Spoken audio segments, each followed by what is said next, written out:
ఎల్సెలా books ప్రత్యేక Lent season పాడ్కాస్ట్కు స్వాగతం. ఈరోజు మనం ఈ లెంట్ కాలంలో దైవిక ప్రేమ గురించి కొంచెం లోతుగా ఆలోచిద్దాం అనుకుంటున్నాం. దాని స్వభావం ఎలాంటిది, దాని అపారమైన పరిధి ఏంటి, ఇలాంటి విషయాలు. నాకొక పాత కీర్తన గుర్తొస్తోంది. అందులో ప్రేమ ఎంత లోతైనదో, ఎంత విశాలమైనదో, ఎంత ఉన్నతమైనదో, అది మన ఊహకు అందదు అని ఉంటుంది. అవును. సరిగ్గా అదే పాయింట్తో మనం ఈ చర్చను మొదలుపెట్టొచ్చు. ఈ ప్రేమ అనేది ఒక రహస్యం లాంటిది. రహస్యమా? అంటే దాన్ని మనం పరిష్కరించాల్సిన సమస్య కాదు. ఓకే. అది మనం అనుభవించాల్సిన ఒక వాస్తవికత. ఆ రహస్యానికి కేంద్రమేంటంటే దేవుని కుమారుడు మానవాళి కోసం మానవ రూపాన్ని తీసుకోవడం. ఈ ఆలోచన వినడానికి చాలా బావుంది. కానీ ఇక్కడే నాకొక ప్రశ్నొస్తుంది.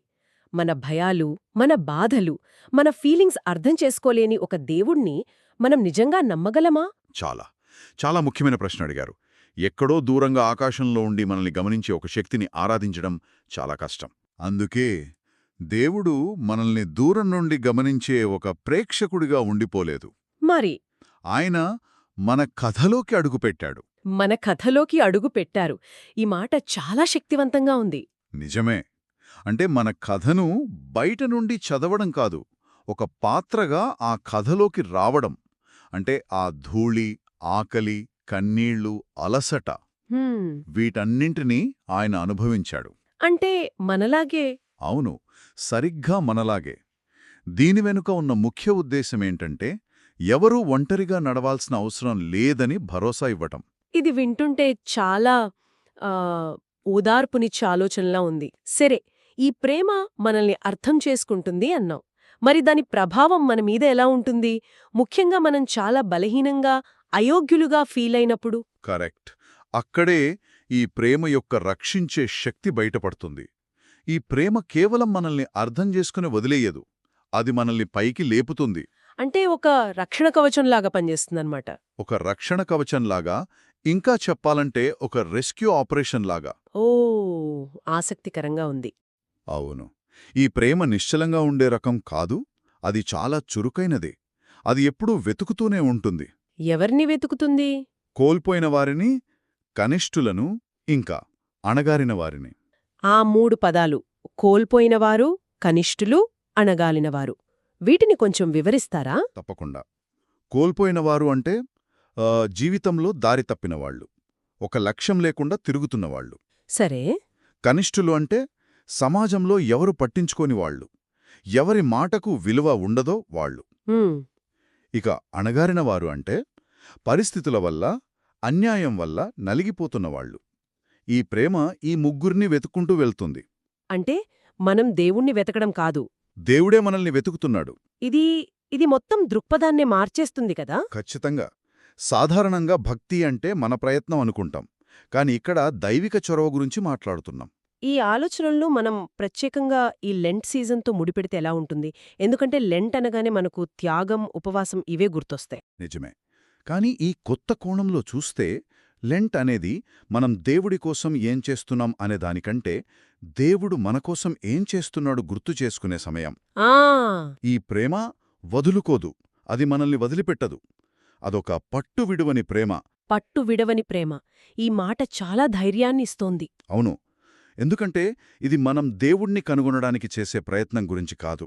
మరి ఇది మనల్ని కనుగొనడానికి దేవుడు చేసే కనికరం లేని ప్రయత్నం గురించి. అంటే ఆ ప్రేమ మనల్ని కనుగొనే వరకు వెతుకుతూనే ఉంటుందా? వెతుకుతూనే ఉంటుంది. మనం ఎంత దూరం పారిపోయినా, ఎక్కడ దాక్కున్నా అది మనల్ని వెతుక్కుంటూ వస్తూనే ఉంటుంది. ఈ ఆలోచన లెంట్ సీజన్ యొక్క అసలు అర్థాన్నే మార్చేస్తోంది.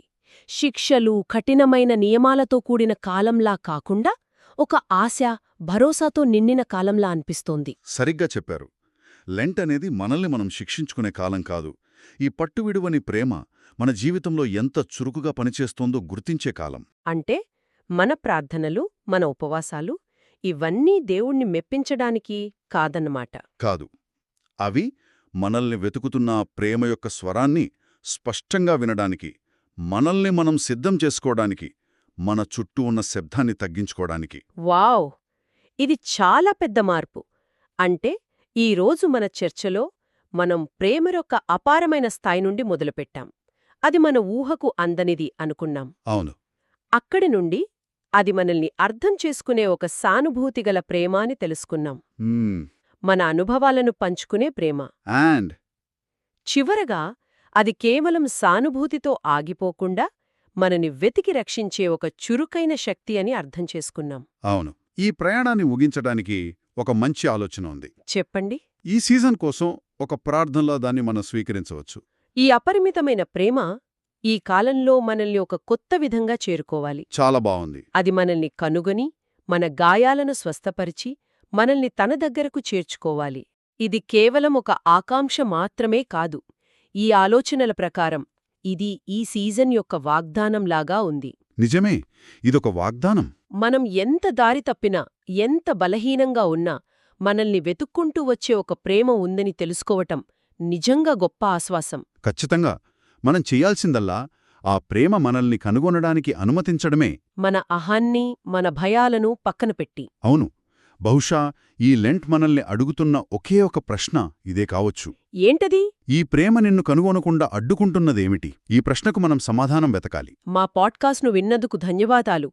మరియు మరెన్నింటి కోసం వింటూ ఉండండి.